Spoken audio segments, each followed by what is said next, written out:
আজ বানাবো নিরামিষ করি অনুষ্ঠান বাড়ির মতো। একবার বাড়িতে বানিয়ে দেখুন, রুটি বা ভাতের সঙ্গে খুব ভালো লাগবে। চলো শুরু করি। নুন, হলুদ, আদা, জিরা, শুকনো লঙ্কা, কাঁচা লঙ্কা। আদা জিরাটা বেটে নিচ্ছি।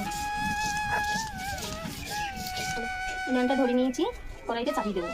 তেল দিয়ে দেবো, হলুদ দিয়ে দেবো। এবার দিয়ে দেবো পনির।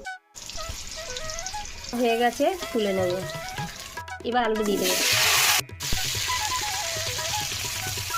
এবার আলুটা তুলে নেব।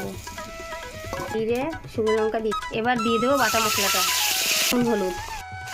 কষানো হয়ে গেছে, এবার আলুটা দিয়ে ভেজে নেব। আমি জল দেবো। এবার আমি পনিরটা দিয়ে দেবো।